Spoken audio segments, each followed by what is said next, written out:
In the summer of 1884, the rugged wilderness of British Columbia was a land of untamed beauty and burgeoning industry.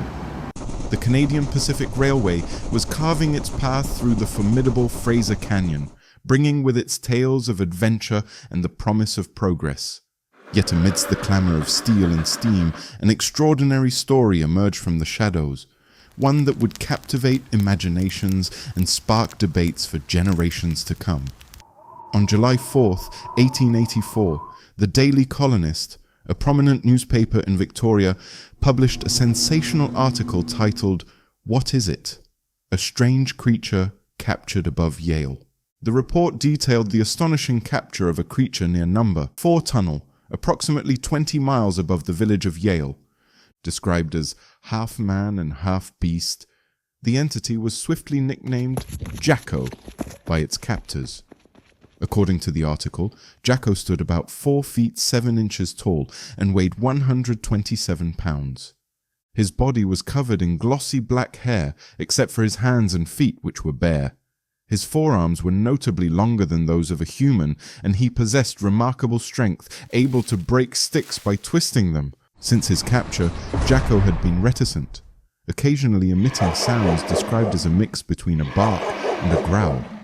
He showed a preference for berries and fresh milk, while raw meat was deliberately withheld to prevent any potential aggression. Plans were even mentioned to exhibit him in London, England, under the care of a Mr. George Tilbury. The mode of Jacko's capture was as remarkable as the creature himself.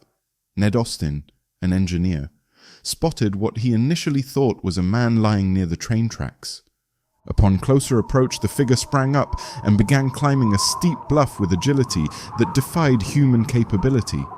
A group of men, including conductor R.J. Craig and express messenger Costerton, gave chase. After a perilous climb, they cornered Jacko on a narrow ledge.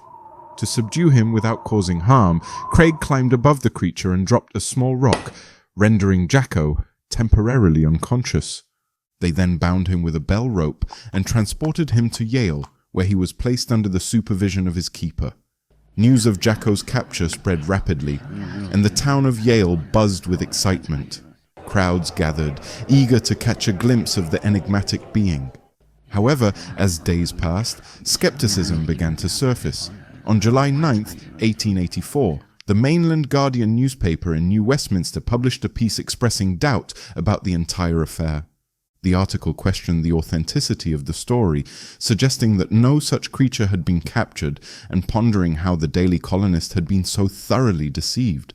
Further fueling the controversy, on July 11th, 1884, the British Columbian reported that approximately 200 people had visited the local jail, hoping to see Jacko, only to be met with disappointment. The only wild man present was the exhausted jailer, who had grown weary of answering inquiries about a creature that seemed to have vanished as mysteriously as he had appeared. Some speculated that Jacko had been sold to the famous showman P.T. Barnum and exhibited as Jojo, the dog-faced boy, a popular sideshow attraction of that era. However, this theory was debunked by researchers who noted significant differences between Jacko's description and that of Jojo, whose real name was Fedor Jeftichu. As the 20th century progressed, the legend of Jacko became intertwined with the burgeoning interest in Sasquatch, also known as Bigfoot. Enthusiasts scoured historical records for evidence of encounters with mysterious ape-like creatures in North America. Not everyone was convinced of Jacko's authenticity. In 1958, researcher John Green delved into the story, seeking first-hand accounts from individuals who might have remembered the events of 1884. He interviewed several elderly residents of Yale, but none could provide concrete evidence of Jacko's existence. Some recalled hearing the story in their youth. Green's investigation led him to conclude that the Jacko story was likely a fabrication. The Daily Colonist article, while detailed, lacked corroborating evidence. No photographs or physical descriptions beyond the initial account were ever produced. The absence of Jacko from the jail when curious townsfolk arrived suggested that the story might have been a hoax or a case of mistaken identity. Despite these doubts, the Jacko story refused to fade into obscurity. In 2008, author Michael Cremo discussed the account in his book Forbidden Archaeology, suggesting that it might be evidence of hidden truths about human history. The story of Jacko remains one of the most enduring and puzzling legends in cryptid history. Was he truly a young Sasquatch, accidentally captured and lost to time? Or was the entire affair a hoax, a fabricated tale? The truth may never be known. Even today, the dense forests and towering mountains of British Columbia remain a hotspot for Sasquatch sightings. Could Jacko have been real? Could his kind still roam the remote wilderness, watching from the shadows, just beyond the reach of human discovery? Watch these videos next for more exciting stories.